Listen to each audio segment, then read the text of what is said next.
और 86, 88, 90। 86, 88, 90 ये थे। और इससे पहले के भी कुछ थे क्या? 79 से पहले के?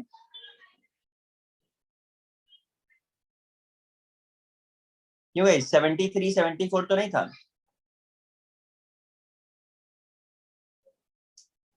बोलो। नहीं था सर, तब तक तो हो गया था। तो वो सब डिस्कस कर लिया था शायद। हाँ शायद। सर, मैं सर कर लिया था। ठीक है।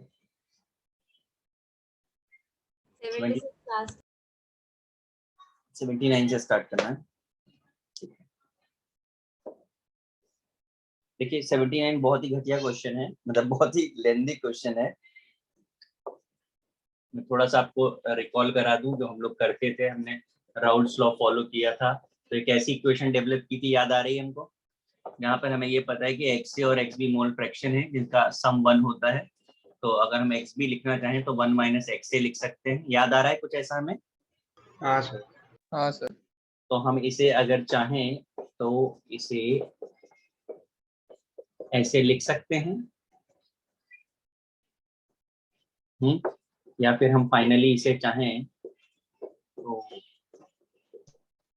ऐसे लिख सकते हैं। अब देख लीजिए जरा, रीअरेंज करके कॉमन लिया है। Is it? हाँ सर। ठीक। अब क्वेश्चन में हमको दो इक्वेशन दिए हैं, एक ए बी के लिए और एक ए सी के लिए। तो अगर ए बी के लिए बोलेंगे तो ये ए बी की इक्वेशन बन गई हमारी।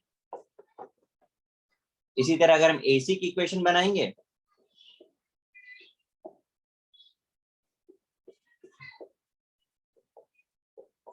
ये बन जाएगी। अब इन दोनों को हमें कंपेयर करना है। पी ए बी हमको जो गिवन है 33x94 प्लस 94 और पी ए सी जो हमें गिवन है 81x46 81x46। अभी जरा कंपेयर कर रहे हैं तो पीबी और पीसी पता चल रहा है हमको कितना है गाइस? कंपेयर करिए। 9446।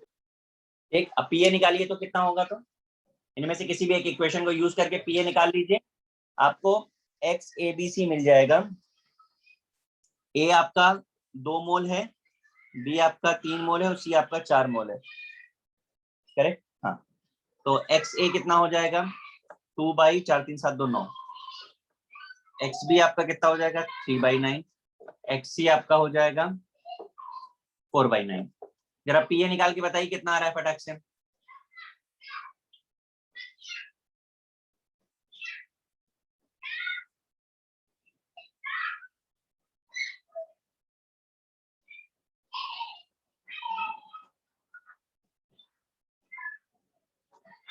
बोलिए भाई कितना आ रहा है?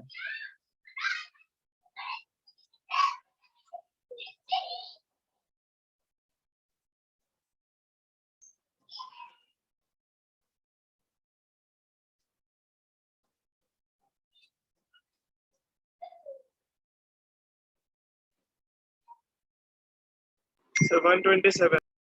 कैसे निकाला? सर भाई कंपेयर कर। पीए आपका आ गया 127। अब हमको वो टोटल प्रेशर पूछ रहा है। हाँ, तो क्या होगा formula? P A X A plus P B X B plus P C X C. बस आपको पीए पता है 127। एक बार कैलकुलेशन चेक कर लेना भाई। X A 2/9, P B 94, X B 2/9, P C 46, 4/9। Sum कर लीजिए, आंसर आ जाएगा।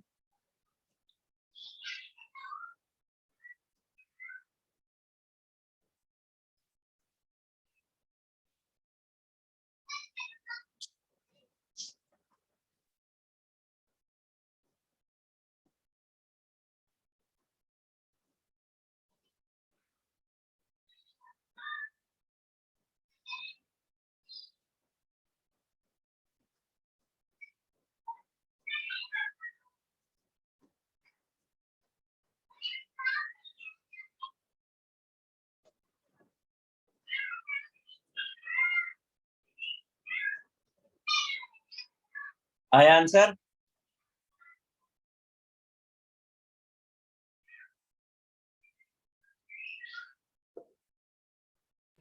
सर नीचे का देखने थोड़ा कैमरा एडजस्ट कर।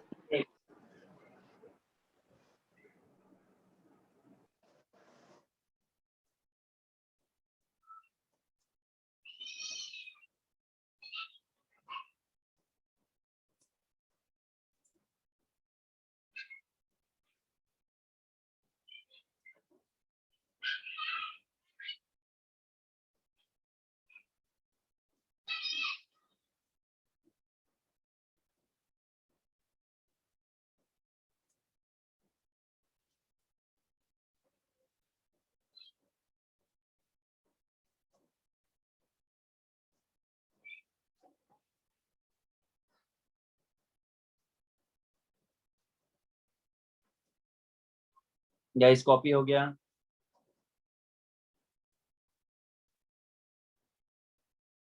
मुझे कोई बताएगा? हाँ ना? हाँ सर। इरेज कर रहा हूँ 81 का।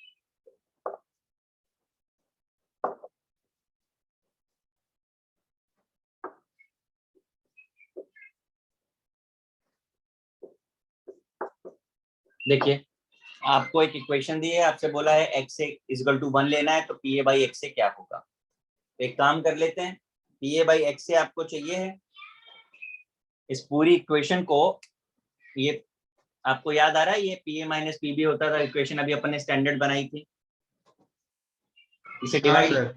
एक्स हाँ से, तो क्या हो जाएगा? आपको पी ए मिल जाएगा, कितना है?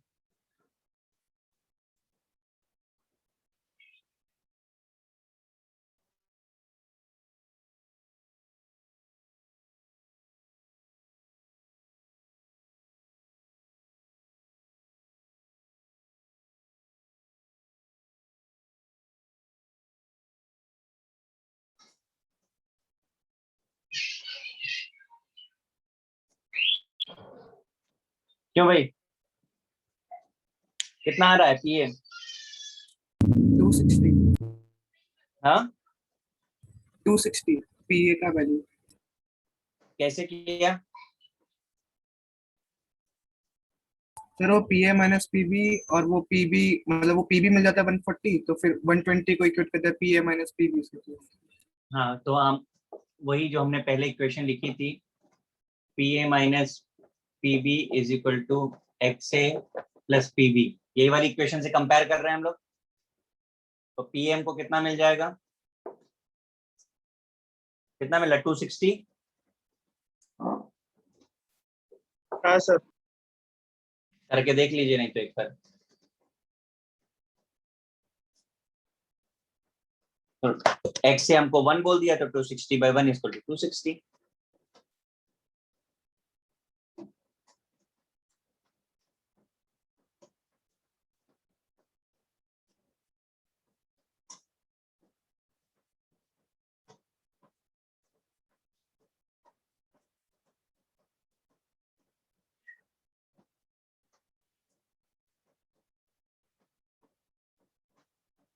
Done guys? हाँ sir. 82 which of the following statement is correct for binary solution? A solution in which heat is evolved negative, इसमें क्या प्रॉब्लम है 82 में? भाई किसका डाउट है 82? बोलेगा कोई?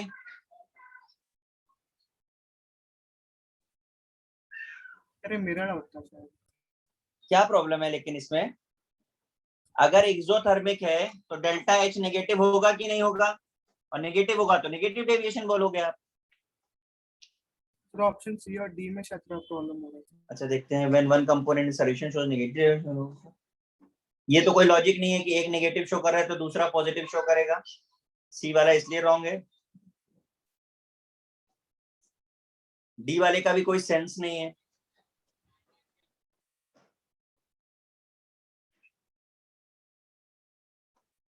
समझा भाई? हाँ सर। जो भी पॉजिटिव या नेगेटिव डिफाइन करते हैं वो दोनों के यानी सॉल्यूशन का प्रॉपर्टी होता है, उसमें जो भी चीजें उन सबका मिक्सचर का प्रॉपर्टी होता है। ठीक है, 83 किसका डाउट है? मेरा।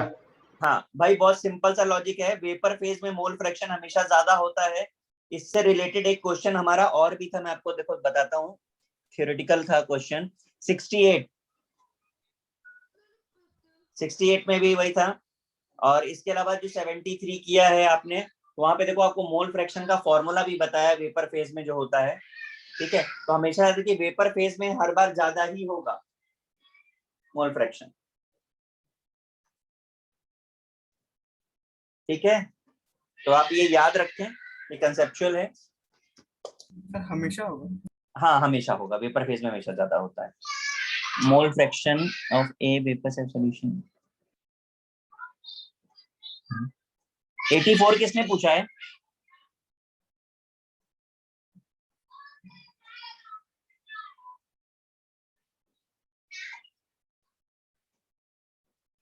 देखिए वेपर फेज में मोल फ्रैक्शन का फॉर्मूला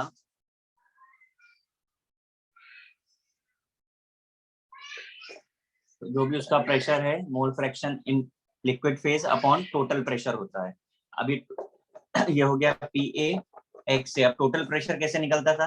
तो P A X A plus P B X P. देखो यही रीजन है कि मोल फ्रैक्शन जो है वेपर फेज में ज्यादा आता है। अब आपको P A P be given है, एक्स ए पता है, तो एक्स बी भी आपको पता चल जाएगा, करके देख लें। पी ए आपके पास कितना है 100, एक्स ए 0.4, 100 प्लस 0.4 प्लस 200 प्लस 0.6। करो जरा सम कितना आ रहा है।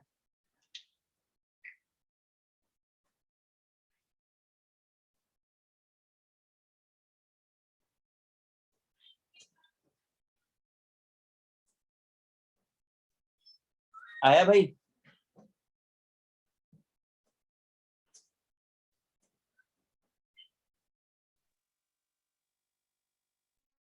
आया बेटा कि नहीं आया? सर 40/180। 40/1, तो 4/18। फाइनल आंसर कितना हुआ? 18, 36, सर सॉरी 40/160। 1/4 0.25 आता है लास्ट में। हाँ तो ठीक है ना, आ रहा है ना आंसर? हाँ सर। ठीक है।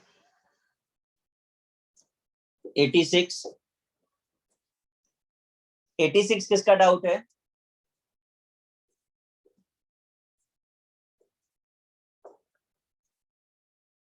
फिर से ये भी उसको ही कंपेयर करना है, P A X A plus P B X B होता है। अब की बार हमको एक्स बी के टर्म में चाहिए, यानी एक्स ए की जगह पर हमें 1 माइनस एक्स बी रखना होगा। इसे सॉल्व कर लीजिए, क्या हो जाएगा? P A plus P B minus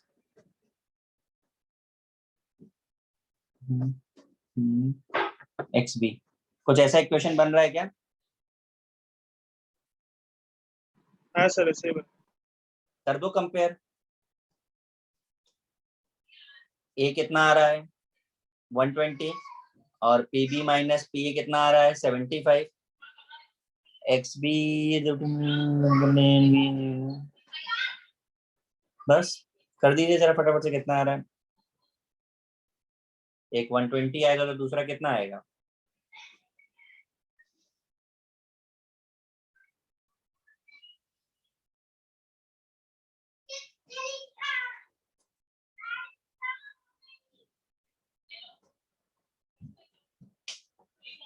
तो 120 माइनस 75 सर करो 45। बराबर। इसका आंसर शायद गिवन जो है वो बी है, बट होगा सी।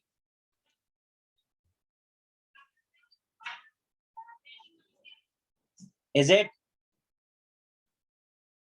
हाँ सर। Yes. करेक्शन कर लीजिएगा, मैं इरेज कर रहा हूँ ऊपर से।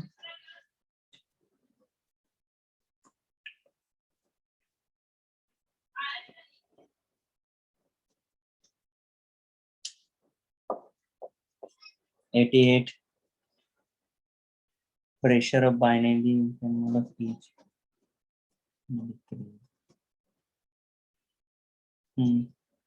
88 किसी को आया है? क्यों भाई?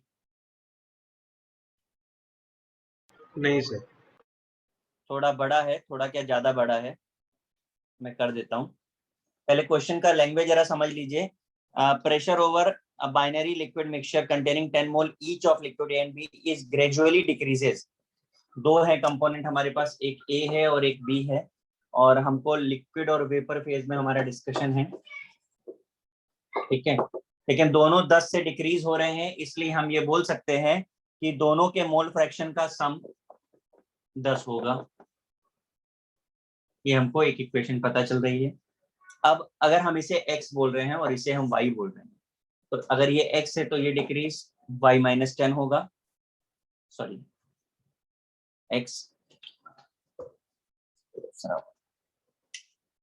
10 माइनस x ये होगा। वेपर फेज में अगर आप निकालोगे, इसे अगर आप y बोलते हो तो ये 10 माइनस y होगा। अब इसके बाद क्या करना है, हम इनके प्रेशर्स निकालते हैं लिक्विड में। लिक्विड फेज में PA कितना होगा, P नॉट A XA होगा। PB के लिए कितना होगा? इसी तरह अगर आप वेपर फेज में निकालोगे तो वहां पे हमने मोल फ्रैक्शन को y में लिया हुआ है, तो क्या बन जाएगा? PA वेपर फेज है, ध्यान रखिएगा इसको। तो वेपर फेज के लिए फॉर्मूला क्या होता है? PT यानी total pressure into mole fraction of A। ये इक्वेशन नंबर 3 हो गई। PB PT YB हो गया इक्वेशन नंबर 4। अब पहले देखो यहाँ तक आपको समझ में आ रहा है कि नहीं आ रहा है? आ रहा है सर। समझा। सर x और y क्या है? हाँ, good question. Mole fraction in liquid और y mole fraction in vapour.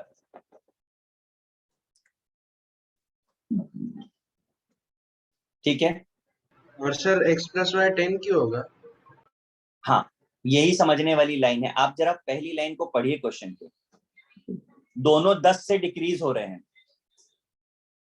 दोनों 10 से डिक्रीज हो रहे हैं, तो इसका मतलब दोनों का सम 10 होगा। सर लेकिन मोल फ्रैक्शन तो 1 से कम होना चाहिए। क्या चीज? मोल फ्रैक्शन का सम 1 के आउट से कम नहीं। बिल्कुल सही कह रहे हो, पर ये मोल फ्रैक्शन कहाँ दिया है आपको? सर x मोल फ्रैक्शन है। अरे एक वेपर में एक लिक्विड में। एक पर में एक लिक्विड में है। हम x प्लस वाई क्या है, आप पहले कंफ्यूज मत हो।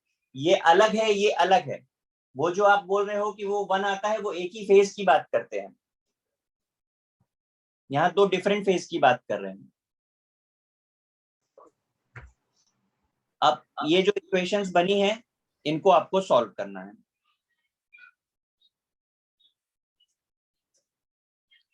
और आपको ए और बी गिवन है, बस सॉल्व कर लीजिए, आपको आंसर मिल जाएगा। नोट करिए, बैठ के फुर्सत से सॉल्व करिएगा, क्योंकि कैलकुलेशन उसका लेंथी है। क्वेश्चन नंबर 90, ये थोड़ा सा मुझे एक्स्ट्रा करना पड़ेगा, आपको कुछ चीजें रिकॉल करानी पड़ेंगी। आपके पास मॉड्यूल है क्या? हाँ सर। ठीक है। एक एक्सपेरिमेंट है जो मुझे आपको बताना है, ये उस एक्सपेरिमेंट से रिलेटेड है। मैं बताता हूँ। ये जो रिलेटिव लोवरिंग इन वेपर प्रेशर होता है ना, याद आ रहा है रिलेटिव लोवरिंग इन वेपर प्रेशर? तो हमने ये पढ़ा था कि जब आप सॉल्यूट ऐड करते हो तो वेपर प्रेशर क्या होता है? डिक्रीज होता है, हाँ होता है कि सर। नहीं? तो वेपर प्रेशर जो डिक्रीज हो रहा है वो किससे हो रहा है? सॉल्यूट से। तो हम ये बोल सकते हैं vapour pressure decrease in equal to the amount of solute. इसे आप पेज नंबर 51 खोलिए जरा, एक्सपेरिमेंट नहीं तो बनाना पड़ेगा मुझे पूरा डायग्राम। खोलिए जरा,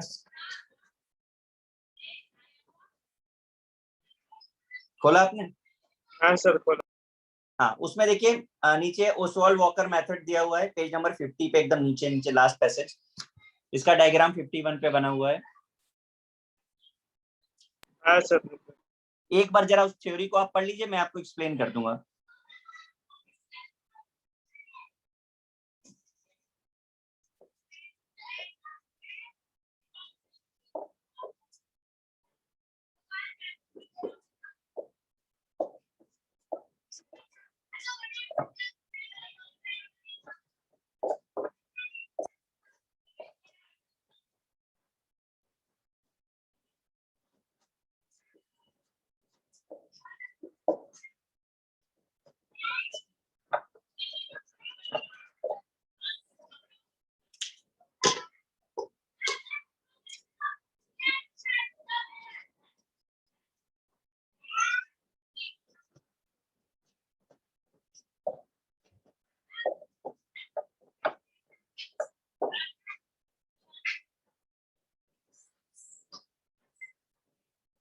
आप देख पा रहे हैं? देखिए, जो loss in mass of solution होता है that is directly proportional to the pressure of vapour pressure of solution, यानी जितना प्रेशर चेंज हो रहा है उतना ही लॉस हो रहा है मास ऑफ सॉल्यूशन में। इसी तरह से loss in mass of solvent की अगर हम बात करेंगे तो that is also the directly proportional to the change in vapour pressure. P not original था यानी प्योर का, और पीएस सॉल्यूशन का। थोड़ा रिलेट हो रहा है, याद आ रहा है हमको? हमने ये वाला फॉर्मूला पढ़ा था, हाँ सर। है ना? अब आपको ज्यादा स्ट्रेस नहीं लेना है, सिर्फ सिंपल सी बात याद रखनी है कि ये डायरेक्टली प्रोपोर्शनल होता है। दैट मींस हम क्या कह सकते हैं? Loss in mass of solvent by gain in mass of CaCl2 is equal to P not minus PS upon P not होता है, एकदम सिमिलर। और राउल्स ने इस चीज को प्रूव किया था कि this is equal to the what? Mole fraction of solute. याद आ रहा है? हाँ सर। आप पहले इतनी चीजों को नोट करिए जो मैंने यहाँ लिखा हुआ है, फिर मैं आपको बताता हूँ।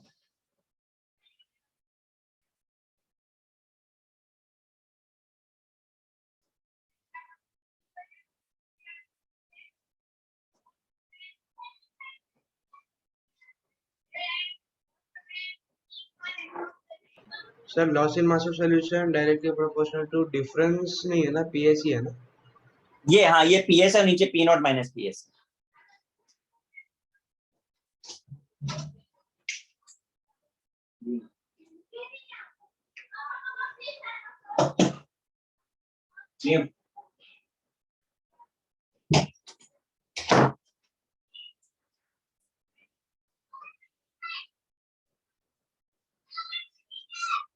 सर वो नीचे क्या लिखा है? Gain and mass of CaCl2। Okay thank you.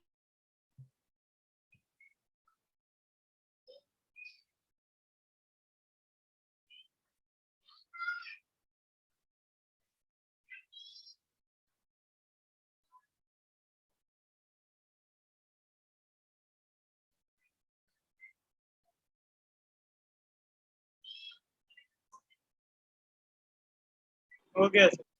हो गया? तो आपको सिर्फ इतना ही याद रखना है कि loss in mass of solvent जो होगा that is find by the P not minus PS। Gain in mass of CaCl2 जो होगा that is equal to P not. तो हम इनको आपस में रिलेट कर सकते हैं। अब मैं आपको एक क्वेश्चन दे रहा हूं, ठीक है?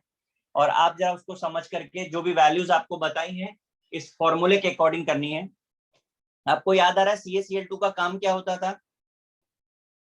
Dehydrating agent. डिहाइड ए सोच करके बोलो। ड्राइंग डिहाइड्रेटिंग कहां से हो गया? Drying agent drying agent. Desiccating या ड्राइंग?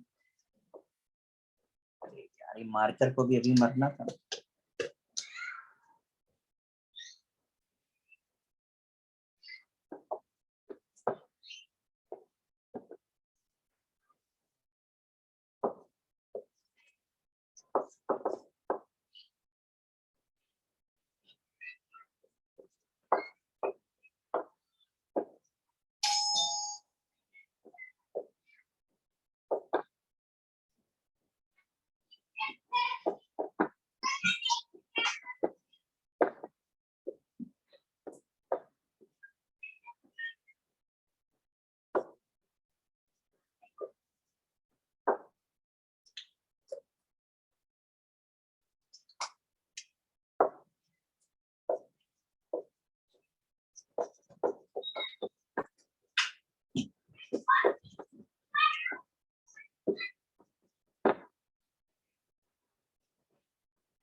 भाई जब आपको ना पढ़ने में आए तो मुझे बता देना, मैं इंक फिल करता हूँ, लेकिन आप क्वेश्चन लिखने के बाद।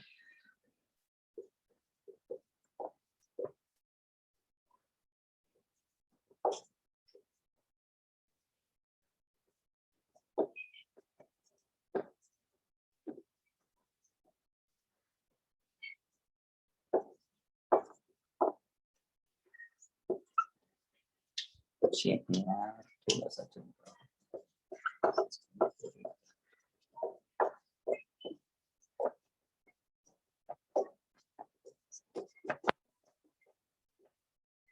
मैं क्वेश्चन रीड कर दूं पहले।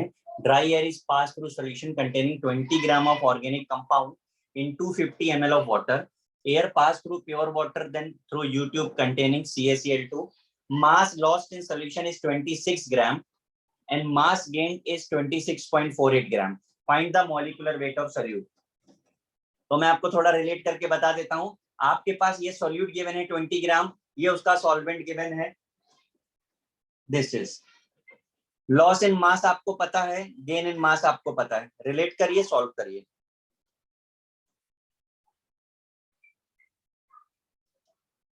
करिए अप्लाई जरा।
सर 0.16 है आंसर। नहीं बेटा, हो ही नहीं सकता ना, मॉलिक्यूलर वेट निकालना है आपको। आप सोच के बताओ, इतना मॉलिक्यूलर वेट हो सकता है किसी सॉल्यूट का? नहीं सर।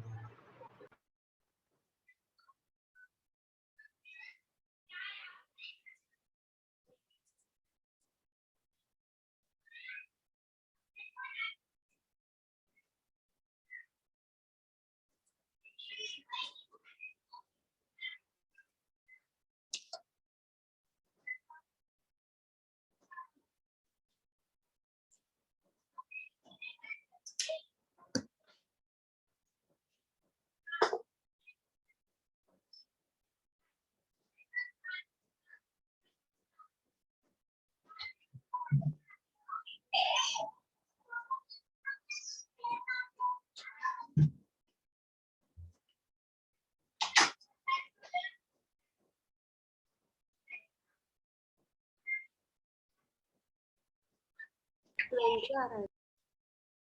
देखो आप क्या गड़बड़ कर रहे हो, मैं आपको बताता हूँ।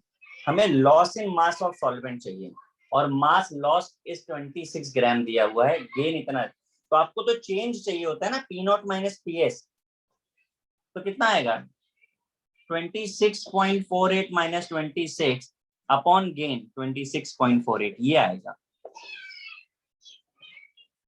समझा कि नहीं समझा? हाँ सर समझ क्यों आएगा सर वैसा? भाई मेरे, आपको क्या चाहिए? Loss in mass of solvent, इतना लॉस्ट है, गेन इतना हुआ, तो चेंज तो बताओ। हाँ सर वो चेंज चेंज तो बताओ, कितने का चेंज हुआ ये तो, हाँ सर सही। है ना। अब if this equal to this, तो वेट ऑफ सोल्यूट आपको 20 ग्राम, 20 बाई एम आपको फाइंड करना है। 20 बाई एम है, सॉल्वेंट क्या था? 250 ml of water, 250 by water 18। करिए सॉल्व उसको भी।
आया आंसर भाई? 78. परफेक्ट। हाँ सर आगे। आया। सबका आया 78?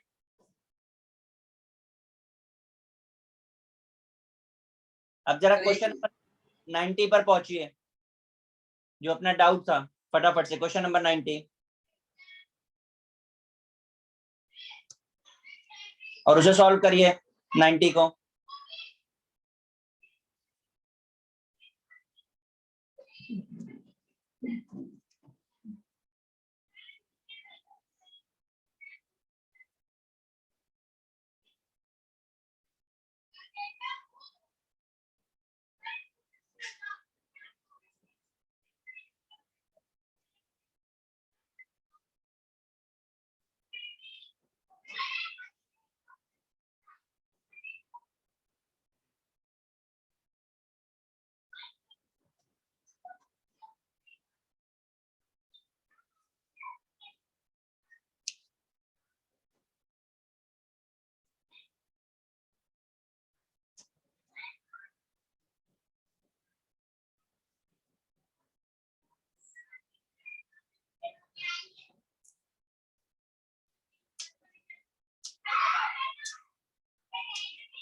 सर इसमें गेन क्या होगा?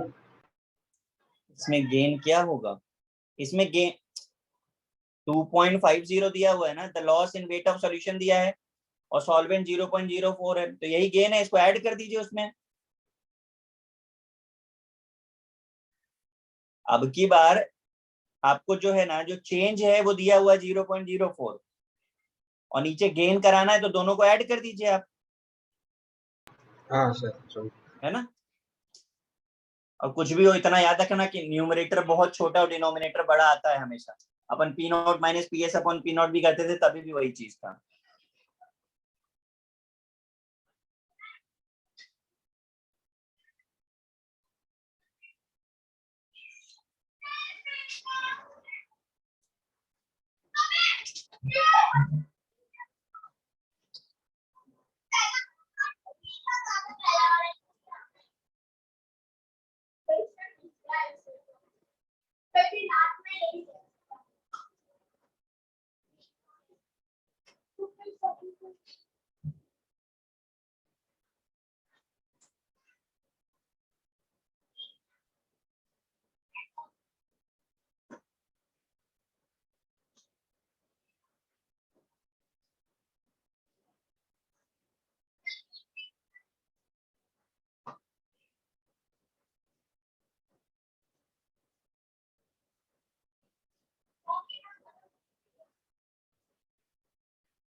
हाँ सर आगे।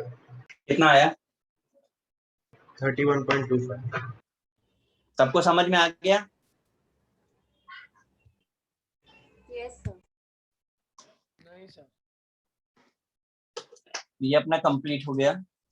अब मुझे क्या गेट इक्विप्ड कर लिया आप लोगों ने?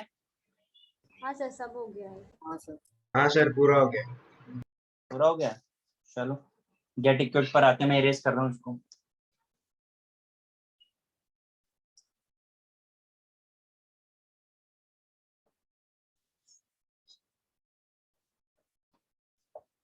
मैंने आपके बैच में नया चैप्टर स्टार्ट किया था कि नहीं किया था? यस सर किया किया था। था किया था सर। सर। एक केमिकल लेक्चर हो गया। कितना, एक लेक्चर? हाँ सर। अरे सब बैच में वैसे ही हो गया, थोड़ा थोड़ा इंट्रोड्यूस हुआ बस। चलो बताओ मुझे, मोर देन है ना पहला? 14 क्वेश्चन है ना, बोलिए 1 to 10। 3.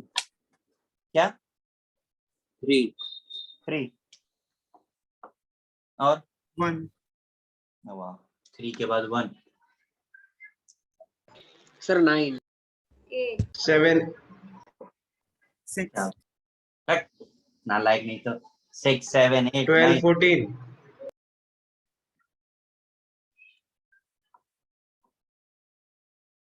हो गया? हो गया।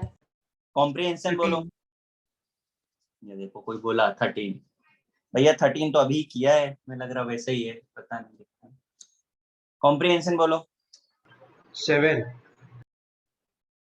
7 में कुछ करना ही नहीं, और बोलो 7 के अलावा। 2 3 ये देखो पीछे चला गया फिर कोई। 2 3 7। 10 11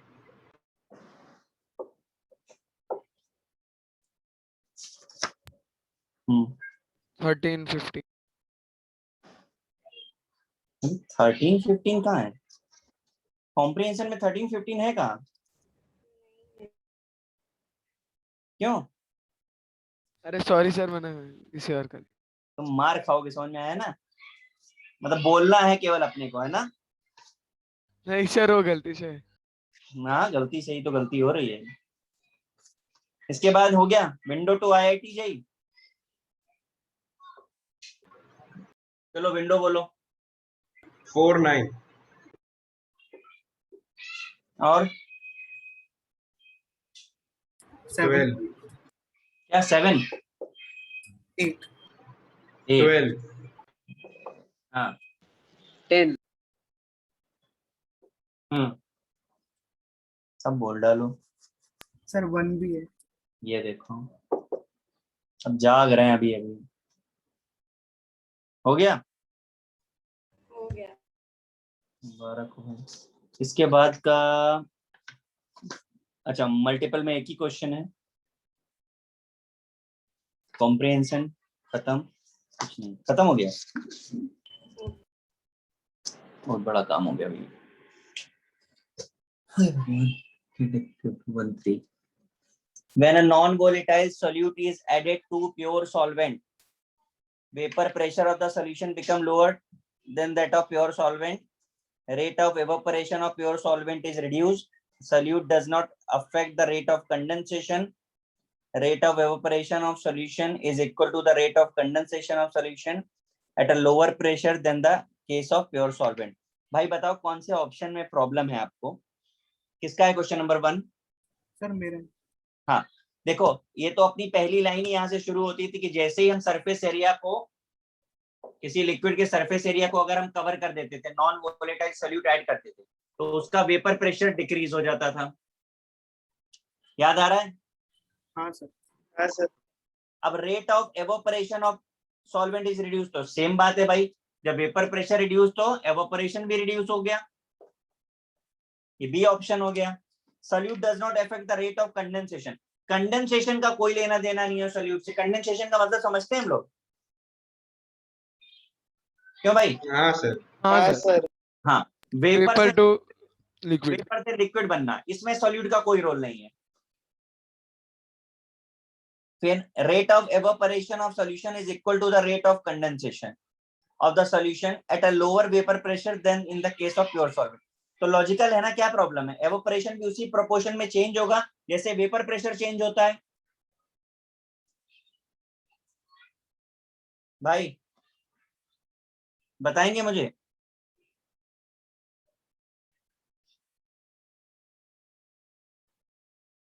गाइस तकलीफ बोलेंगे? नहीं सर, समझ गया। देखो केवल और केवल एक बात याद रखनी है कि सारे चेंजेस सेम प्रोपोर्शन में हो रहे हैं, बस सॉल्यूट की प्रेजेंस कंडेंसेशन को अफेक्ट नहीं करती, जो ऑप्शन सी है। बाकी सब एक ही प्रोपोर्शन में चेंज होते हैं। 1 3 which of the following combination are correct for a binary as well as the solvent are liquid, in which the solute as well as the solvent are liquid?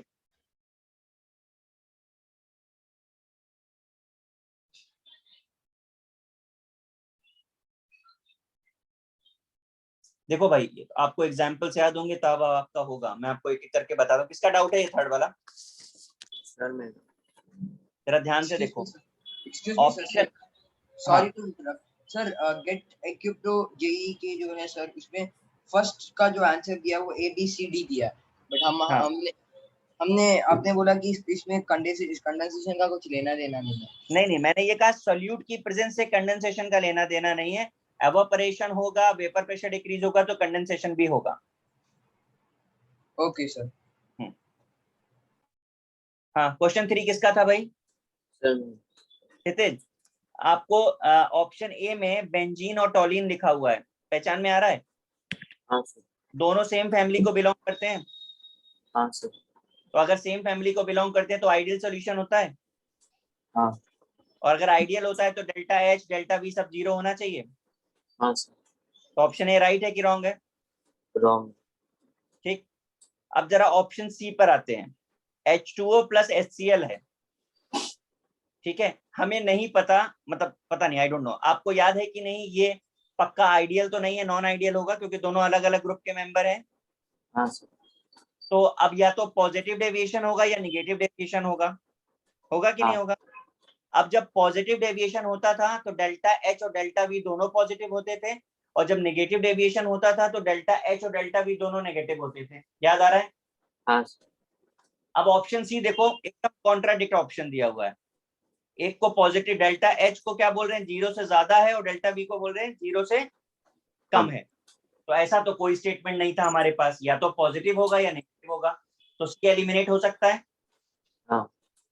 ए और सी eliminate हो गया। अब हम B और D पर आते हैं। B वाला ऑप्शन अगर आपको याद आ रहा हो तो लास्ट लेक्चर में हमने किया था, एसीटोन की रिएक्शन क्लोरोफॉर्म से कराई थी, और आपको बोला था टीयर गैस बनती है क्लोरीटोन। हाँ पॉजिटिव डेविएशन का एग्जाम्पल था, बताता हूँ कौन सा नंबर था, किसी को याद आ रहा है भाई? लास्ट लेक्चर में किया था हमने हाँ सर, आपने रिएक्शन रिएक्शन हाँ सर, करवाया था। हाँ, तो वो वहां से जस्टिफाई हो जा रहा है। अल्टीमेटली तो देखो याद ही होना चाहिए, अब याद नहीं है इसलिए मैं बोल रहा हूँ कि आप वहां से रिलेट करके देख लो, नहीं तो एग्जाम्पल्स तो याद करने के लिए ही हैं। ठीक है, उसके बाद ऑप्शन डी, वाटर और अल्कोहल। अब आप मुझे अच्छे से सोच के बताओ, वाटर और अल्कोहल की एफिनिटी है कि नहीं है? नहीं। है कि नहीं? यानी नहीं। आसानी सॉल्युबल है। ऐसे केस में क्या प्रोसेस एक्सोथर्मिक होगा या एंडोथर्मिक? एंडोथर्मिक। सोच के बोलो। एंडोथर्मिक तब होता है जब रिएक्शन ना करता हो। वाटर और अल्कोहल तो अपने आप ही एक्सोथर्मिक होगा। हाँ एक्सो। एक्सोथर्मिक। तो डेल्टा एच कैसा होना चाहिए, पॉजिटिव की नेगेटिव? नेगेटिव। अब लगा कर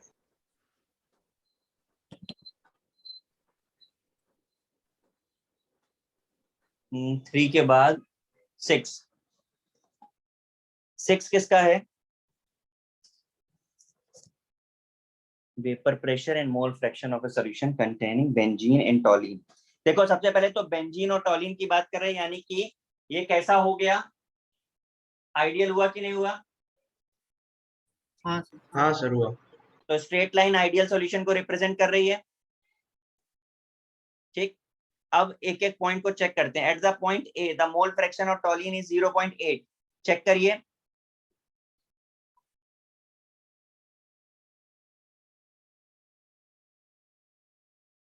नीचे बेंजीन का दिया हुआ है, बेंजीन 0.2 है तो टॉलिन 0.8 होगा, पक्की बात है।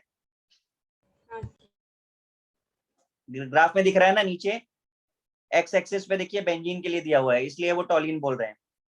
इसके बाद B2, सॉरी इसमें डी वाला और सी वाला समझाइए। सी वाला एंड बी वाला, ठीक है।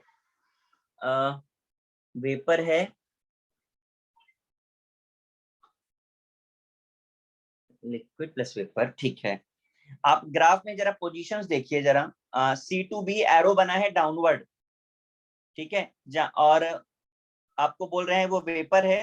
फिर C2D जो है वहां पे लिक्विड और वेपर दोनों है। फिर जो D है वहां पे एरो अपवर्ड दिखा है। कह रहे हैं B2C जो है वो कंडेंसेशन को रिप्रेजेंट कर रहा है, B2C। तो भाई B2C छोड़ दो, आप जरा C2B बताओ क्या दिखा रहा है? प्रेशर कम हो रहा है ना? C2B में प्रेशर कम हो रहा है कि ज्यादा हो रहा है? कम हो रहा है। कम हो रहा है। कम हो रहा है। तो प्रेशर कम होना मतलब क्या हुआ, कंडेंसेशन हुआ कि एवापोरेशन हुआ? कंडेंसेशन। रिलेट हो रहा है बेटा? हाँ सर। अब C2D उसका उल्टा होगा, वेपर बढ़ रहा है हाँ सर, ऑप्शन ना? बस हो गया।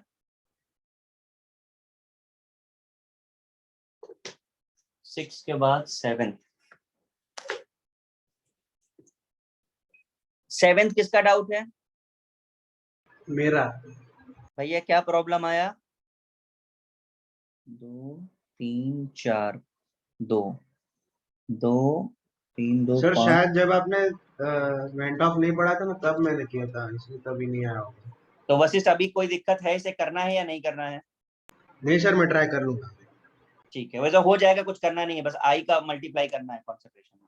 सर वो FeSO4 वाले में डाउट था, वो NH4 जो है ना उसमें हाँ, वो वो बड़ा। टोटल 4 आयंस देगा, एक Fe+2 एक SO4 और अमोनियम के 2 और सल्फेट का 1।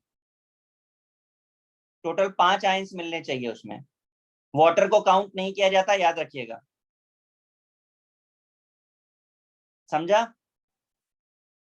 मेरे को तो सर SO4 के उसमें 2 हो गए ना? SO4 के 2। अरे यार, तुम लोग ने एन फैक्टर नहीं पढ़ा था क्या वॉल्यूमेट्रिक में? वहां भी तो बताया आयनाइजेशन इसका।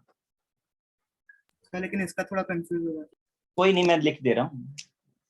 Fe+2 SO4-2 अमोनियम के 2 और सल्फेट का 1, ये है total number of ions. Count कर लीजिए, ये 2 लिखा हुआ है। सर वाटर कभी नहीं गिनना था ना? वाटर नहीं काउंट होता, वाटर आयनाइज नहीं होता। हाँ। अब बताओ, आप आयनाइज करने के लिए आप वाटर यूज करोगे और वाटर में वाटर आयनाइज होगा, तो ये तो ना हो पाएगा। ठीक है, नेक्स्ट आते हैं एक। क्या चीज? तेरे कंपाउंड कोऑर्डिनेट है क्या? नहीं नहीं, कोई भी नहीं कोऑर्डिनेट। कोऑर्डिनेशन कंपाउंड तो वो है जहां ब्रैकेट दिख रहा है आपको, ए और बी ऑप्शन में, बाकी कोई कोऑर्डिनेशन नहीं। इन्हें डबल सॉल्ट बोलते हैं, ये पढ़ेंगे हम लोग आगे। डबल सॉल्ट है ये। अरे पढ़ाया तो था डबल सॉल्ट यार, एलम पढ़ाया नहीं आपको? हाँ सर पढ़ा। हाँ, वैसे ही तो है डबल सॉल्ट। एथ पर आते हैं। Which of the following is are correct for ideal binary solution of two volatile liquid benzene toluene? Its vapour is always richer than more volatile component. देखो ये ए स्टेटमेंट आज भी हमने आपको एक वो बताया था पीछे 83 पर, मैंने आपसे बोला था वेपर में हमेशा ज्यादा होता है, याद आया? हाँ सर। ये वही स्टेटमेंट है, its vapour is always richer than more volatile components. ठीक, फिर option B, the liquid will gradually become richer in the less volatile component if such a mixture is boiled. Please थोड़ा सा एक बार पढ़ो, आपको उसका मीनिंग समझ में आएगा। C, the total pressure above the solution will be the sum of vapor pressure of two pure components. ये wrong है, pure components का pressure नहीं होता बल्कि into mole fraction होता है। याद आ रहा है ना? हाँ sir. P not A x A plus P not B x B होता है। इसके बाद option D, the boiling point of the solution will be less than the boiling point of two component. Is it? Never. नहीं sir, ज्यादा होगा। इसी बात पर मुझे एक बात और आपको बतानी है। 8th क्वेश्चन फिलहाल आपको समझ में आ गया होगा होप सो। एक टर्म हमने मिस किया है, एजियोट्रोप मिक्सचर, हाँ सर वो आगे। है ना? इसे कांस्टेंट बॉइलिंग मिक्सचर बोलते हैं। लॉजिक क्या है इसका मैं आपको समझा देता हूं। सपोज कर लीजिए हमारे पास दो कंपोनेंट हैं, एक वाटर है H2O और कोई X कंपोनेंट है। वाटर का बॉइलिंग पॉइंट 100 डिग्री सेल्सियस है और इसका सपोज कर लेते हैं 105 है। आई डोंट नो, कुछ भी ले सकते थे, पर मैंने X इसलिए लिया क्योंकि मुझे किसी दूसरे का बॉइलिंग पॉइंट याद नहीं आ रहा था, और मिक्सचर भी एक फिक्स प्रोपोर्शन का होता है। इसका 97% और इसका 3% का एक मिक्सचर है। ठीक है, जो बॉइल होता है 101 डिग्री सेल्सियस पे। ये बन गया एक एजियोट्रोप मिक्सचर जहां दो कंपोनेंट हैं जिनके बॉइलिंग पॉइंट्स कुछ कुछ हैं, लेकिन जब इनको हम मिक्स करते हैं फिक्स प्रोपोर्शन में तो इनका बॉइलिंग पॉइंट एक्सपेक्टेड से ज्यादा आ जाता है। राइट, इस तरीके के मिक्सचर का बॉइलिंग पॉइंट भी कांस्टेंट होता है, इसलिए हम इसे एजियोट्रोप मिक्सचर बोलते हैं। मतलब हम ऐसा नहीं कह सकते हैं कि ये 100 है ये 105 है तो इसको इसके बीच में आना चाहिए, एवरेज आना चाहिए, ऐसा कुछ नहीं होता है। एक फिक्स बॉइलिंग पॉइंट पे ही ये बॉइल करते हैं। ठीक है, इसलिए इसे कांस्टेंट बॉइलिंग मिक्सचर बोला जाता है। Please note down this. Sir question दिए होंगे आपको।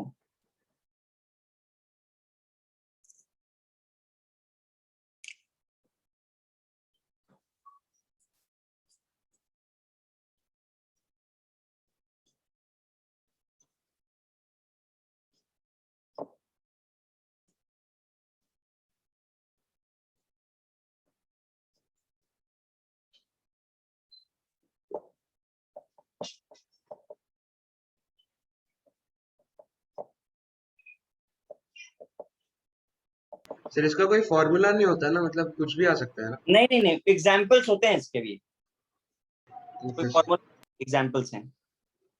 अब देखिए, अब दो पॉसिबिलिटी थी, जैसे मैंने ये तो रैंडम एग्जाम्पल बना दिया, यहाँ पर इसका बॉइलिंग पॉइंट इन दोनों से ज्यादा आ रहा है, इसलिए हम इसे क्या बोलते हैं, मैक्सिमम बॉइलिंग एजियोट्रॉप। दूसरी पॉसिबिलिटी होती कि इससे कम आता तो मिनिमम बॉइलिंग एजियोट्रॉप। अगर मैक्सिमम बॉइलिंग एजियोट्रॉप होगा तो ऑलवेज शोज नेगेटिव डेविएशन, और मिनिमम बॉइलिंग एजियोट्रॉप होगा तो ऑलवेज शोज पॉजिटिव डेविएशन। ये नोट कर लीजिए, ये की पॉइंट्स हैं। क्वेश्चन थ्योरेटिकल ही बनेगा, एग्जांपल्स ही पूछे जाएंगे।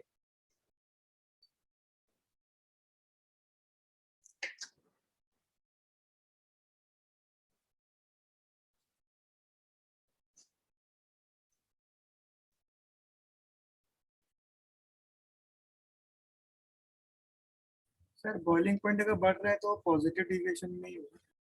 नहीं, अरे फिर बॉइलिंग पॉइंट बढ़ रहा है तो डेल्टा एच का साइन डिसाइड करता है ना डेविएशन को। वो पॉजिटिव साइन के साथ आ रहा है कि नेगेटिव साइन के साथ आ रहा है वो बताएगा।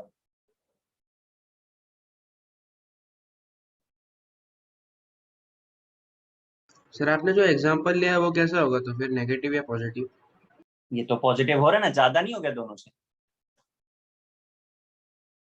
भाई ये 100 था, ये सर इसका तो 105 है ना? नहीं नहीं सॉरी, नेगेटिव है, नेगेटिव है। मैं 3 देखने लगा था। अगर एक्सपेक्टेड से कम तो मिनिमम, और एक्सपेक्टेड से ज्यादा तो मैक्सिमम बॉइलिंग। इसके बारे में कहीं बहुत डिस्कशन आपको मिलेगा नहीं, क्योंकि इस पे क्वेश्चन बनते भी नहीं है। तो यहाँ पे आगे, हाँ बेटा, इसके एग्जाम्पल ही होंगे ना, मतलब हाँ हाँ एग्जाम्पल, मैं एग्जाम्पल्स आपको लिखा दूंगा बाद में देख करके किसी बुक से, एग्जाम्पल्स आपको लिखा दूंगा। वही अल्कोहल वाटर, अल्कोहल एसिड, यही होते हैं। पर उनका ना प्रॉब्लम ये है कि एग्जाम्पल सिर्फ एग्जाम्पल नहीं है, परसेंटेज बहुत मैटर करता है। अलग अलग परसेंट पे अलग अलग होता है। सर इसका कोई ट्रिक नहीं है कि कोई सिमिलर होगा तो इसका कुछ नहीं होता तो पक्का से मैंने लिखा ही दिया होता, अच्छा इसका ट्रिक नहीं है।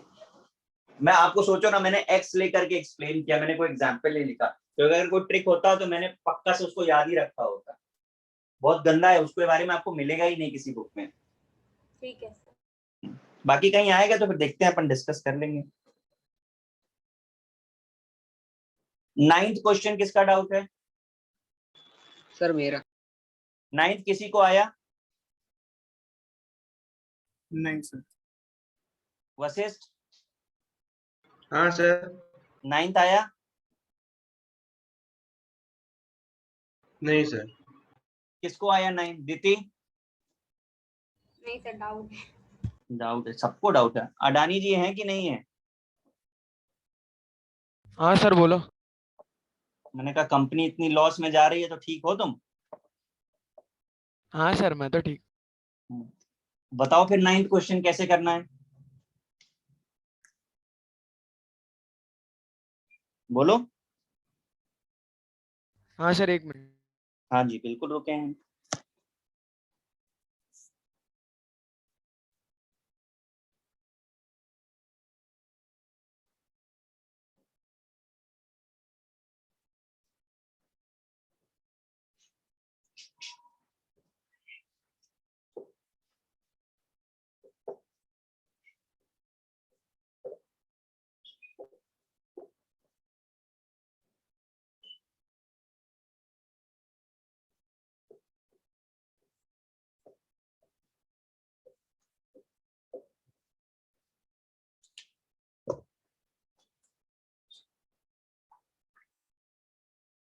बता रहे हैं भाई कि अगले साल बताएंगे?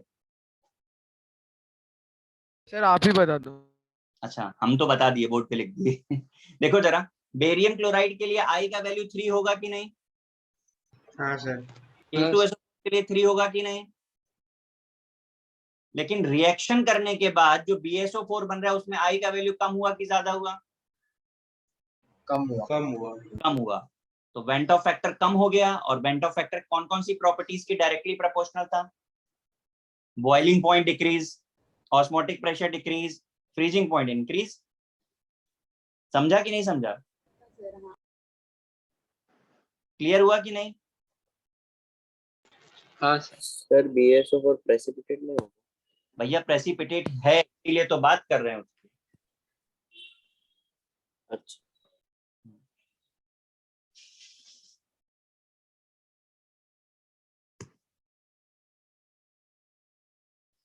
हो गया। 9th के बाद है 12th, हो गया 12 ये रहा। Same question.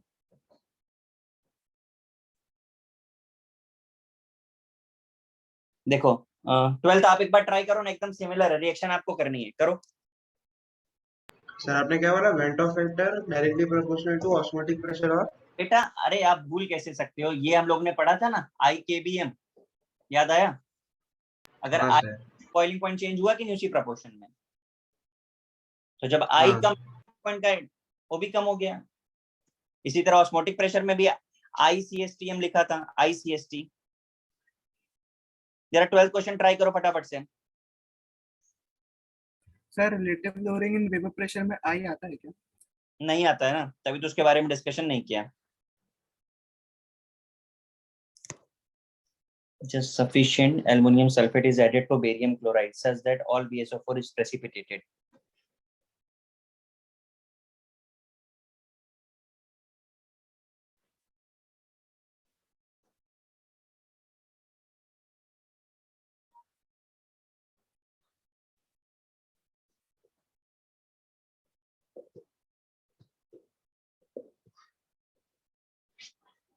भाई कर रहे हैं 12th की नहीं कर रहे हैं हम लोग?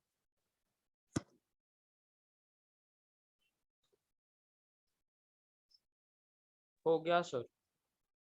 मुझे समझा दो please. Sir freezing point will be raised क्यों रेज? क्योंकि delta TF is directly proportional to I और BaCl2 का I3 है और BaSO4 का I2 है। करेक्ट। तो आई का वैल्यू डिक्रीज हो गया है, दिख रहा है सबको? हाँ सर, तो आई कम तो फ्रीजिंग पॉइंट बढ़ जाएगा। वेपर प्रेशर क्यों बढ़ा बताएगा कोई? बोलो भाई, अरे कोई तो बता दो।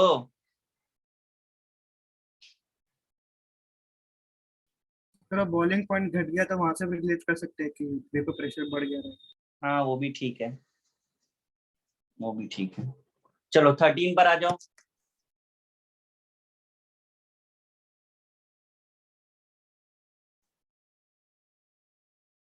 थर्टीन किसका डाउट है? मेरा ऐसा किसी को आया है?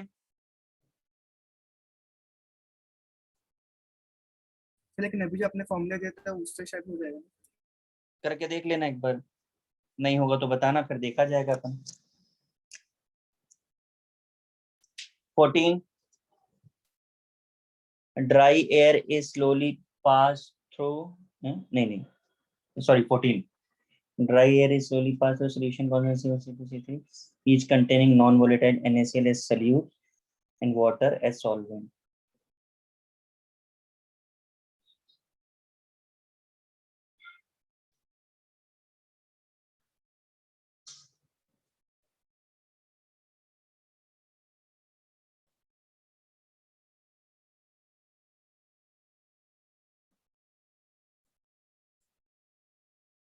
भाई बताइए जरा, आपको बोल रहे हैं वेसल 2 जो है वो वेट गेन कर रहा है और वेसल 3 लूज कर रहा है, तो किसका कॉन्सेंट्रेशन ज्यादा होगा?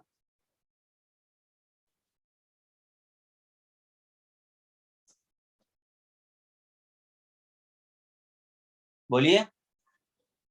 3 का किसका? 3 सब, का ज्यादा होगा 2 से। वो तो लूज कर रहा है ना।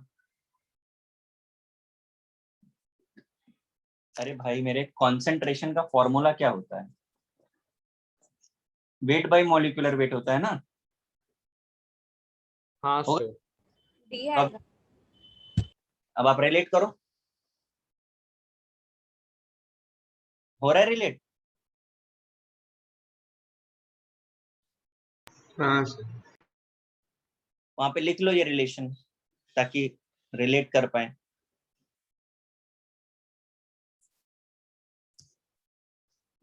सर 13 वाला एक बार बता दीजिए। 13 आप छोड़ दीजिए क्योंकि हमको भी अभी समझ नहीं रहा है, आराम से बैठ के तसल्ली से हम सोचेंगे। एक्चुअली है वो एक्सपेरिमेंट से रिलेटेड, ठीक है, मैंने मार्क किया इसलिए उसको। कॉम्प्रिहेंशन 2, सॉरी 2 नहीं, क्वेश्चन नंबर 2 है ना। हाँ सर। अरे भाई किसका क्वेश्चन है? सर ये हो जाएगा, अभी हो जाएगा। हाँ देखो ना, वेपर फेज में मोल फ्रैक्शन का मैंने आपको फॉर्मूला लिखाया है, आपको वही अप्लाई करना है। लेकिन याद रखिएगा आपको 2 और 3 तभी सॉल्व होगा जब आपने 1 सॉल्व किया होगा, क्योंकि डेटा रिलेट कर रहा है। 1 2 3 7 पर आ जाते हैं हम सीधे। 7 भाई क्या पूछना चाह रहे हैं, बोलो किसका है 7? वशिष्ठ हाँ सर मेरा है। बोलो ना। The vapour phase composition in 2 binary liquid mixtures follow। Raoult's law. कैसे? ये तो कहीं नहीं पढ़ा राउल्ट्स लॉ में हमने।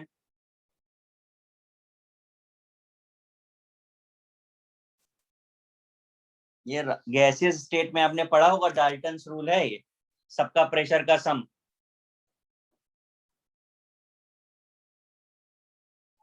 समझे भैया? P equal to PA plus PB plus PC। Raoult's law तो बोलता है मोल फ्रैक्शन का मल्टीप्लाई करो, प्रेशर इनटू मोल फ्रैक्शन हो जाता है। बाइल से कुछ लेना देना नहीं है, हेनरीज लॉ से लेना देना नहीं है भाई। याद आ रहा है कुछ? आपने पढ़ा होगा वहां पे, PA प्लस PB जितने कंपोनेंट्स हैं उनका प्रेशर ये होता था। यह है डाल्टन्स रूल। जबकि राउल्ट्स बोलता है कि ये होना चाहिए, जो भी सोल्यूट एडेड है उसका मोल फ्रैक्शन भी पार्टिसिपेट करेगा उसमें। ये डिफरेंस है दोनों में। 7 10 भाई ये जरा सब लोग 10th को मार्क कर लो और अपने नोट्स में भी ऐड कर लो कि वैसे तो हमारे पास बहुत सारे मेथड्स हैं, लेकिन मोस्ट इफेक्टिव जो मेथड है वो आपका ये वाला है, क्रायोस्कोपी, फ्रीजिंग वाला। क्रायोस्कोपिक याद आ रहा है ना टर्म आपको? फ्रीजिंग में यूज किया है ये मोस्ट। हाँ सर याद आया। हाँ इसको नोट कर लेना, मोस्ट इफेक्टिव मेथड यही है। 7 11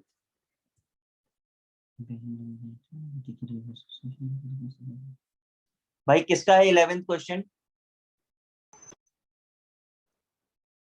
11th किसका है? मेरा।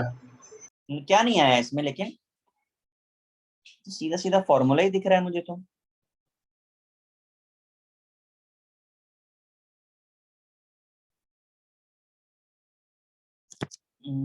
Degree of association of acetic acid आपको बताना है, ठीक है चलो कर लो। 0.45 into I into 5.12 into 2 gram, 0.2 gram by 60, 20 gram benzene into 1000। यहाँ से भैया आई जरा निकाल के बता दो क्या आ रहा है। 0.5। पक्का?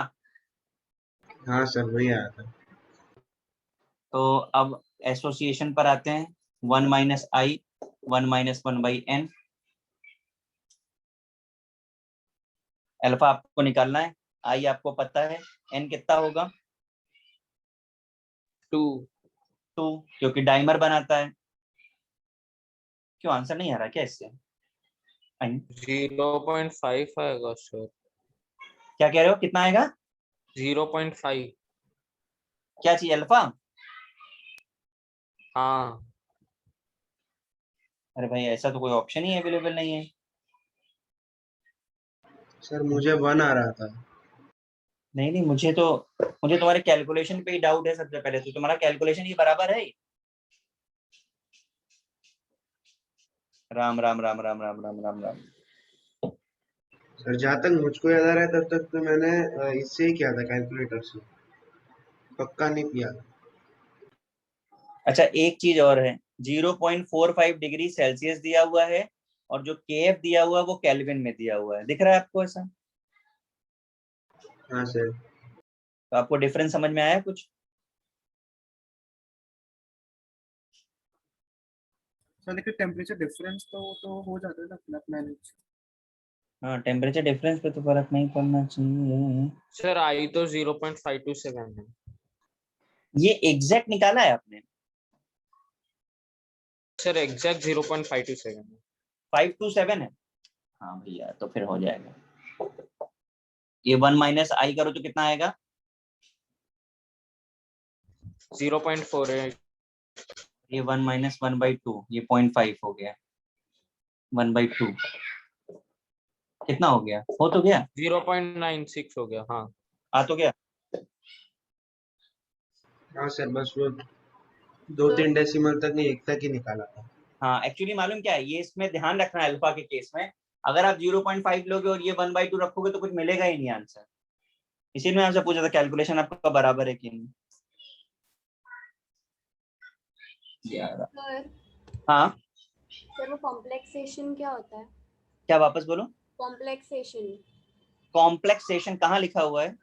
सर वो मैच द फॉलोइंग में है एक टर्म, तो वही डाउट था सर। मैं बताता हूँ। देखिए कुछ कंपाउंड्स कैसे होते हैं ना, आपको एस ब्लॉक में मैंने पढ़ाया भी था। जैसे KI है, इसे HgI2 में डाल दो तो ये इसके साथ मिलके कोऑर्डिनेशन कंपाउंड बना लेता है। तो कोऑर्डिनेशन कंपाउंड बनने के प्रोसेस को कॉम्प्लेक्सेशन बोलते हैं, क्योंकि कोऑर्डिनेशन कंपाउंड का दूसरा नाम कॉम्प्लेक्स कंपाउंड भी है।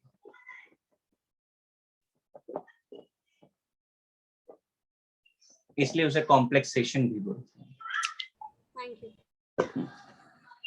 सर क्वेश्चन 5 बता दो ना। अच्छा अब 5 आगे पीछे हर तरफ चल रहे हो। For a solution of non electrolyte in water. भाई नॉन इलेक्ट्रोलाइट है तो sir less than equal to 1 था तो वो थोड़ा डाउट हो रहा था। क्या less than equal to 1? Sir option B था ना, 1 मिनट।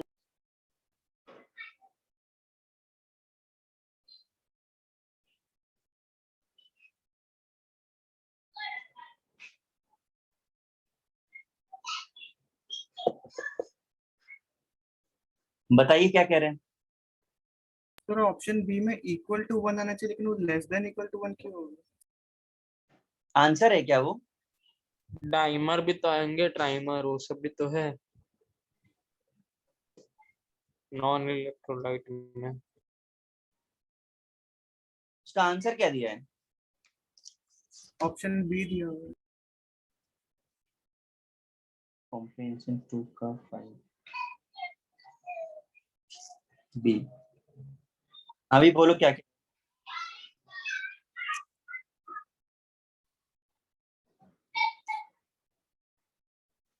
सर नॉन इलेक्ट्रोलाइट्स के लिए तो सीधा सीधा 1 होता है ना। नहीं, नॉन इलेक्ट्रोलाइट इन वाटर अगर आप बोल रहे हो, ये बिल्कुल सही है कि बिल्कुल 1 होता है, लेकिन इक्वल टू भी है। 1 ही आना चाहिए यार।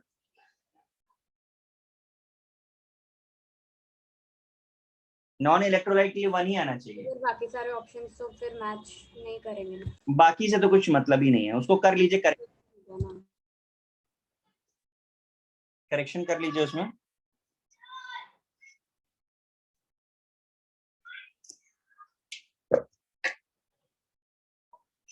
विंडो पर आ जा रहे हैं। मैच में किसी का नहीं था ना? मैच है किसी का? सर नहीं मैथ द सर फॉलोइंग जल्दी से आता ही नहीं है सर वो। सर मैच में दोनों नहीं आया था। हाँ मतलब क्या है, बताना है कि नहीं बताना है? बता दो सर। बता दो।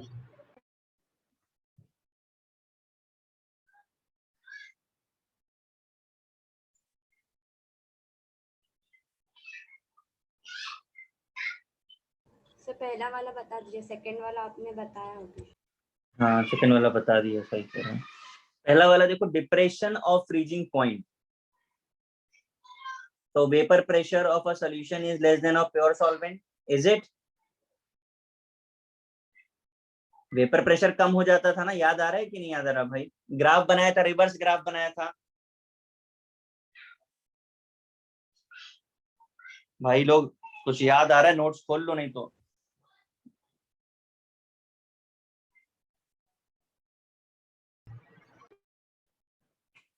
हाँ क्या सर? फिर इसमें आर कैसे?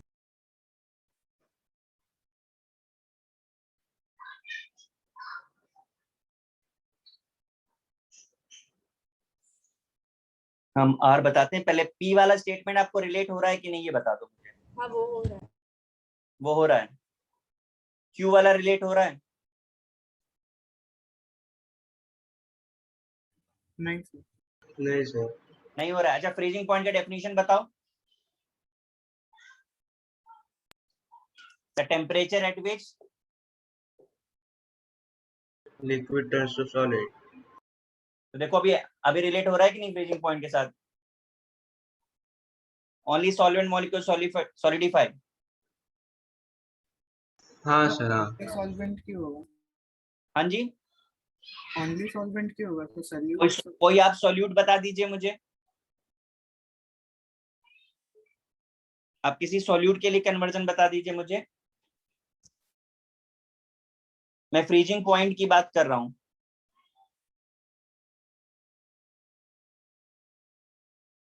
सोच के बताओ मुझे। मैं नेक्स्ट पे आ रहा हूं। Addition of K4 Fe6। K4 Fe6 आई की वैल्यू को इंक्रीज कर देगा। तो अगर आई बढ़ेगा तो बॉइलिंग पॉइंट एलिवेट होगा और फ्रीजिंग पॉइंट डिप्रेस होगा। होगा कि नहीं होगा? सर आई इंक्रीज कैसे करेगा? अरे K4 Fe6 है ना, तो 5 आयंस मिलेंगे कि नहीं मिलेंगे? हाँ सर। तो 5 मिले तो बॉइलिंग पॉइंट एलिवेट हो गया और फ्रीजिंग पॉइंट डिप्रेस हो गया, समझा। है ना? और कौन सा बोल रहे थे? कॉम्प्लेक्सेशन वाला सर, अगर ये लो, कोऑर्डिनेट बनेगा तो। बस बस तुम्हारे सामने लिखा हो देखो। कॉम्प्लेक्स बनने के बाद आयंस चेंज हो रहे हैं ना, हाँ सर। तो आयन चेंज होंगे तो पक्का बॉइलिंग पॉइंट भी चेंज हो सकता है, फ्रीजिंग पॉइंट भी चेंज हो सकता है। डिपेंड करता है कि नंबर ऑफ आयंस ज्यादा बन रहे हैं कि कम बन रहे हैं, पर ऑल्टर करेगा ना। हाँ सर। So इसका went Hoff factor will always be less than greater. नहीं, अब वो डी में जो बोल रहे हैं the went Hoff factor may be less than, हाँ तो may be less than greater than, वो तो इस बात पे डिपेंड करेगा कि नंबर ऑफ आयंस बढ़े हैं कि घटे हैं। अगर बढ़ रहे हैं तो आई बढ़ जाएगा, घट रहे हैं तो घट जाएगा। वो तो रिएक्शन टू रिएक्शन वेरी करेगा। ठीक है ना बेटा? हाँ सर। मैट्रिक्स 2 तो नहीं बताना है, नहीं वो हो गया, वो अभी आपने बताया। उसमें एग्जांपल्स हैं वैसे भी, वही एसीटोन इथेनॉल। हाँ वो तो रिलेट ही कर सकते।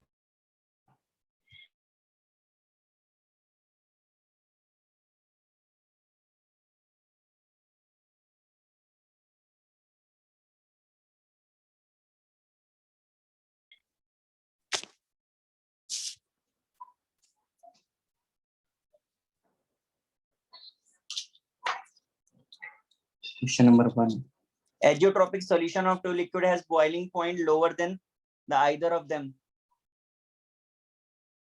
भाई किसका है क्वेश्चन नंबर 1? बोलिए, हो पाएगा? हाँ सर अब हो जाएगा। ठीक है, 1 के बाद 4th. When mercury iodide is added to aqueous solution of potassium iodide. ये देखो रिएक्शन लिखी हुई है, दिख रहा है आपको? हाँ सर। तो नंबर ऑफ आयंस बढ़ रहे हैं कि घट रहे हैं?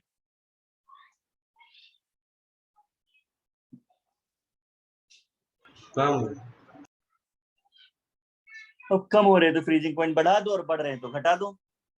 सर वो कंपेयर कैसे करें कि वो दोनों का 3 है ना HgI2 का? तो आपसे पूछ किसके लिए रहा है?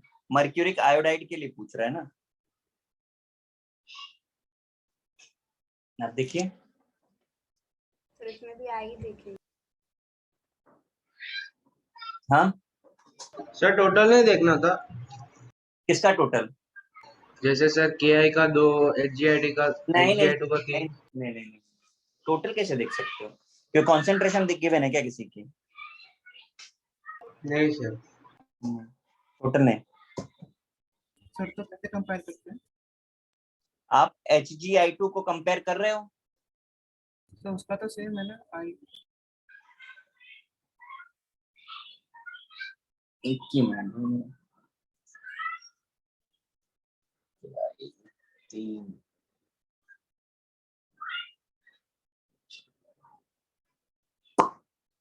अच्छा मुझे एक चीज बताओ, HgI2 और K2HgI4 में कौन सा स्ट्रॉन्ग इलेक्ट्रोलाइट की तरह बिहेव करेगा? HgI2। सोच के बोलो।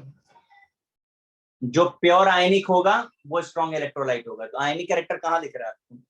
पोटेशियम है कि नहीं है? हाँ। तो स्ट्रॉन्ग इलेक्ट्रोलाइट है तो आयनाइजेशन ज्यादा, आई ज्यादा होगा उसका।